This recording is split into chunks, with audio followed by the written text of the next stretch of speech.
I'm going to talk to you about the trampoline routing proposal that we have currently in the specification to improve what's used today to route in the Lightning Network. So I don't know how familiar you are with already with routing in the Lightning Network and how that works, but I'll cover that a bit.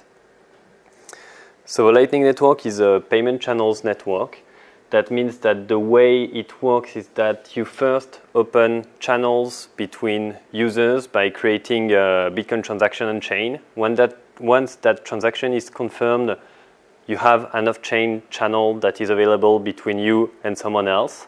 And you can create a graph with all those channels. And as long as you're able to find a route in that graph to your destination, you're able to pay Bob here. So the graph doesn't look like that at all in reality, and there are a lot of gotchas, things that you can tweak compared to just a simple graph with edges, capacity, and nodes. But overall, the idea, if we're only talking about routing algorithms, is that we are mainly creating a graph with weighted edges, where there's one thing that's interesting and that makes the pathfinding a bit complex, is that you know that a graph has a capacity of x, but that capacity is in fact divided between the two sides of the edge. For example, there's going to be 10 on the left side and x minus 10 on the right side, and the left side can only forward 10. So, and that information is private, because otherwise it would leak details potentially about payments happening and de-anonymized payments. So the only thing you know is the maximum amount that you're able to route through an edge.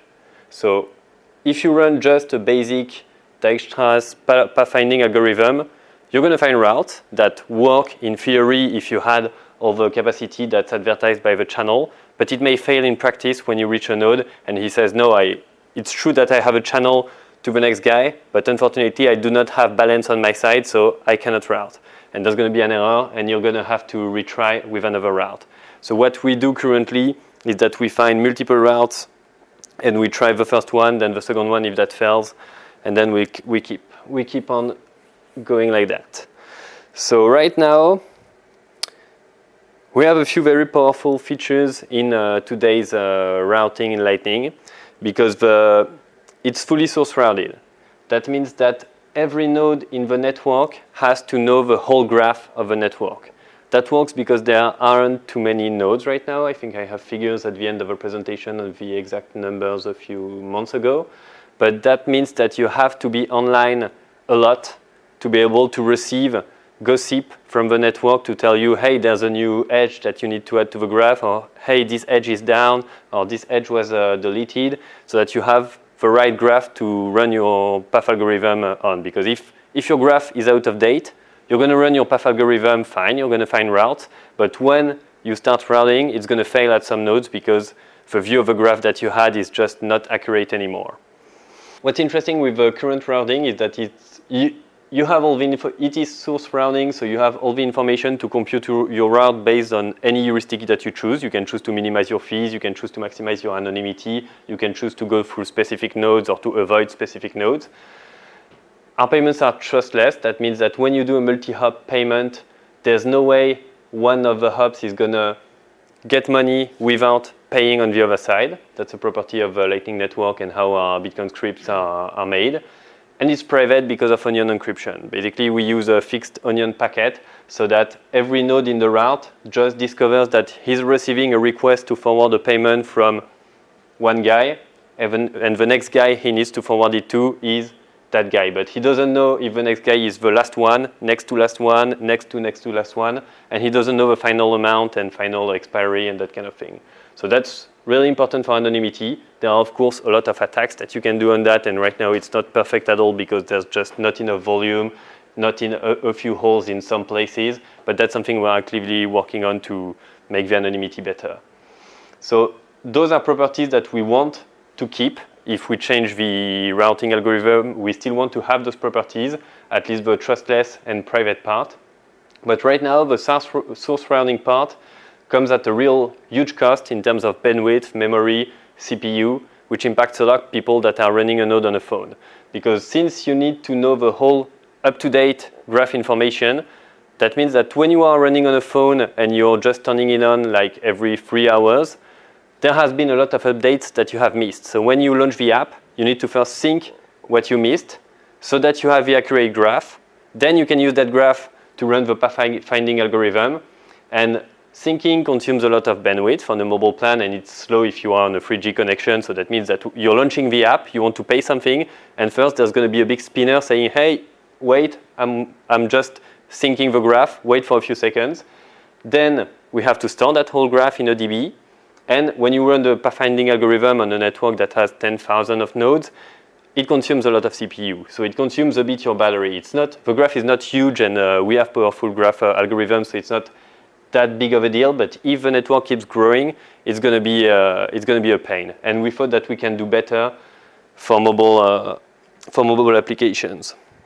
So basically, there's a trilemma in decentralized peer-to-peer networks like Lightning, where you have 3 edges, 3 summits of a triangle that are privacy, performance, and route cost optimum. Route cost optimum is the ability to find the route that minimizes your fees or minimizes some other property that you care about.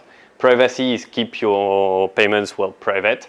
And performance is having something that's performant enough so that you can just launch the app and be able to pay in no more than a couple seconds. And right now, the existing algorithm is on the left edge, where we have very good privacy and very good route cost optimum, but we don't have very good performance. We definitely don't want to be on the bottom edge because we don't want to give up privacy. That's one of the most important things about Lightning Network. But we currently have no way of being on the right side where we have good privacy and good performance, but maybe we're ready to pay a bit more fees. And that's the goal of our proposal, is to explore this side of a triangle. That doesn't mean that the other sides won't be possible anymore. It just means that the applications can choose to either have less good performance but better route cost optimum, or choose to have better performance and pay a bit more fees. So obviously a phone is not a server. It's not always online. It has unreliable connections, limited performance.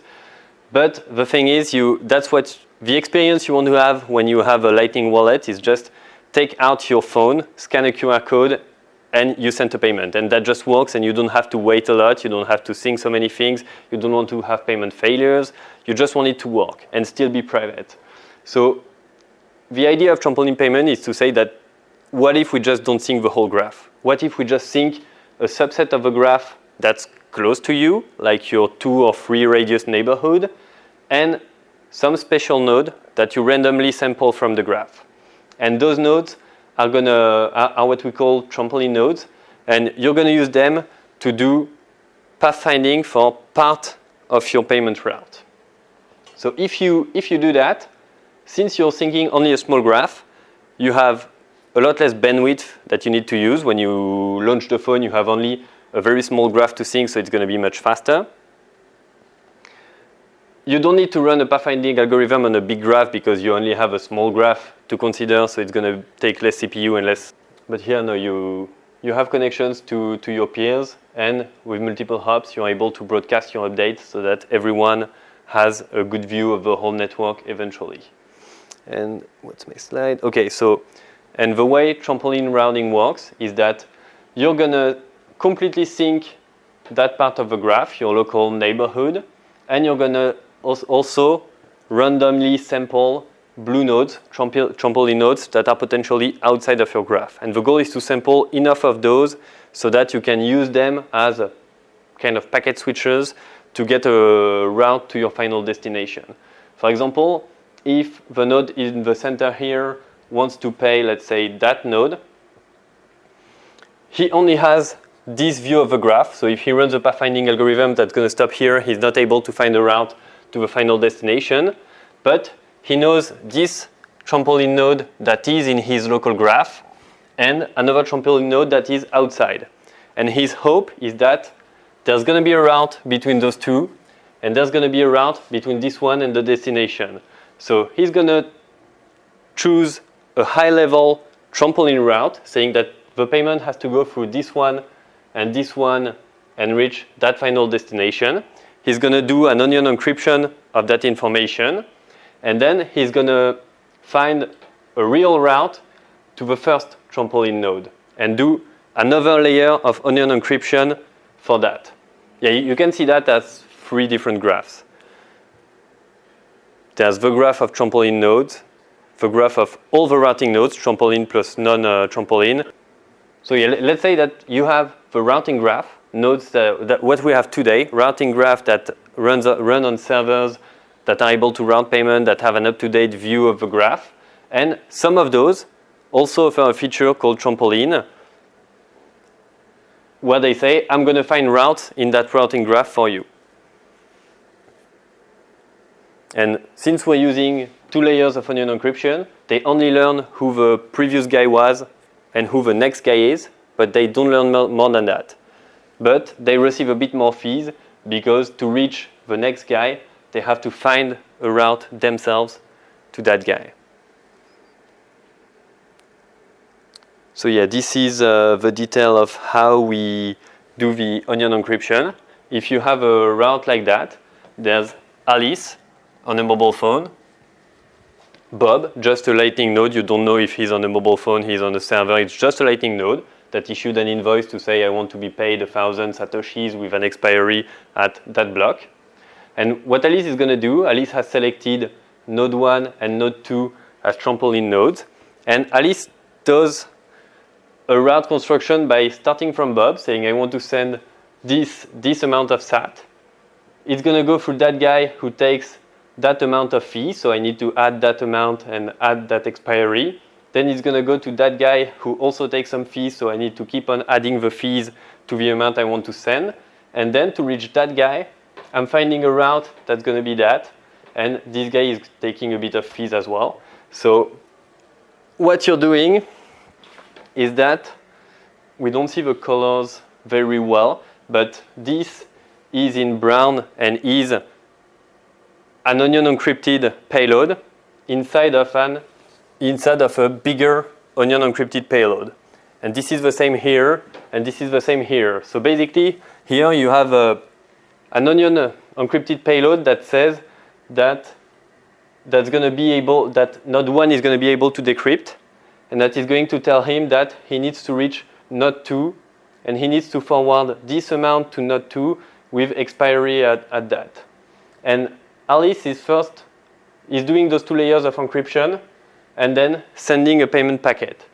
This guy is going to be able to decrypt only 1 layer of encryption that will tell him just forward this amount to node 1. He's going to forward this amount to node 1.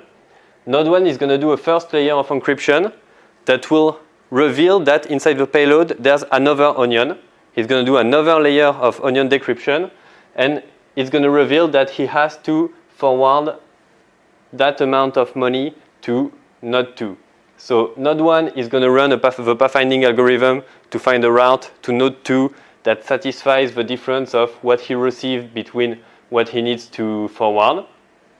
Node 1 is going to do onion encryption of the decrypted inner onion, send that to node 2.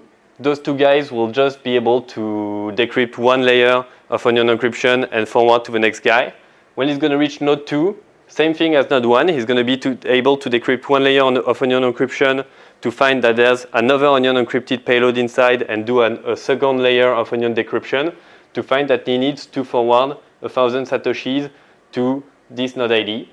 He's going to run a pathfinding algorithm to find the route to Bob, re-encrypt on top of that to be able to make a normal encrypted payment and send it on its way to Bob. And when it reaches Bob, Bob is going to start accepting the payment and releasing the money, and the money flows all the way back to all the intermediate nodes. So the details of the onion encryption are a bit tricky, but they're detailed on our GitHub. And the overall idea, the only idea that you need to take away is that we are currently using a big onion encrypted payload, and in that payload we put a smaller onion encrypted payload. And that allows you to have people who are able to only peel 1 layer of the onion encryption, and some people, the trampoline nodes, be able to peel 2 layers of onion encryption and then themselves re-encrypt another layer of onion encryption.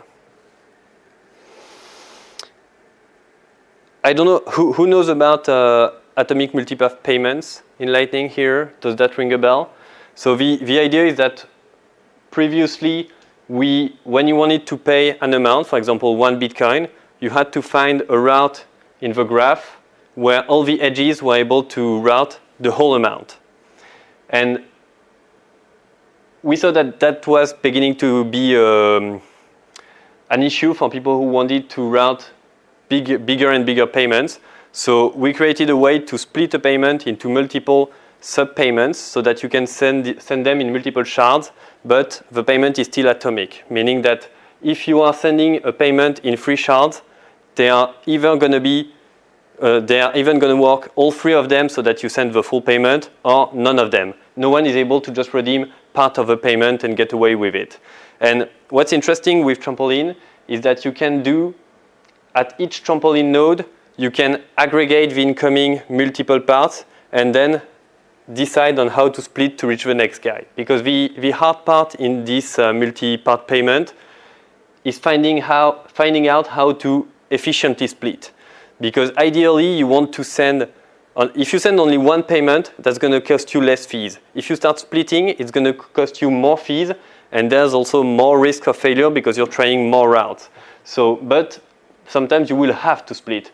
So it's easier to take local decisions on how to split when you are splitting with not too many hops, and then let other nodes downwards on the path decide how to split to reach the next guys. Because every guy has better knowledge of his local area than of remote areas. So it's more efficient to have the first guy split and then to only reach the Trampoline node, and the Trampoline node decide on how to split to reach the other guy afterwards. And that's something that works quite easily with the double layered onion encryption that we devised for Trampoline. So this is more about implementation stuff. The reason we are pushing for Trampoline and there's an active spec PR on that is because that's reusing what's already existing in the normal payment infrastructure. Is just an incremental change. It's not a big change where we change everything and nodes are not compatible. This is something that we can do while keeping all nodes compatible between each other and only adding an incremental code change and feature. That's something we implemented in Eclair and we shipped as a beta in the latest release that we did a few weeks ago. If you're using our latest wallet, Phoenix, that's something that's used in Phoenix automatically. It's using both multi-part payments and Trampoline to send your payments more easily, and that's why Phoenix just launches instantly compared to Eclair Mobile. And it's a step forwards towards hierarchical systems and packet switching, because if we imagine that the graph is eventually going to be huge, like everyone running a node at home and maybe bigger corporations doing higher level nodes, no one is going to be able to keep the whole graph on a server or in memory. So we'll have to be able to divide the network into zones, just like the internet, the way the internet works, and do packet switching between these nodes. And Trampoline payments with these 2 layers of encryption is a first step towards that hierarchical system with zones and one level deep. But that's something we could go more levels deep if that's needed because the network becomes huge. We don't know if that's going to happen. We don't know if that's desirable. But if we start getting there, and we've seen already that syncing the whole network on a mobile is really painful. It's really hard. So we need a kind of packet switching already with today's network, and it's only going to get worse. There's only going to be more nodes in the network and more edges. So we need a way to do a small kind of packet switching right now, and that's why we did Trampoline. So do you have any questions? I put some links here. The details are, there's an active PR. So the way we develop Lightning is that multiple companies are working on different implementations, but we are doing a specification together on a GitHub repository that's called Lightning RFC. We meet every 2 weeks to discuss latest improvements to the specification, and we all agree on what changes we want to make to the spec before everyone implements it in their own implementation, Eclair, LND, C-Lightning, or Nayuta. And I also sent a mail to the mailing list if you want to have a high-level view of Trampoline. If you want the full details, I encourage you to look at the Lightning RFC PR, where you will see the exact onion encryption scheme and details about the routing part.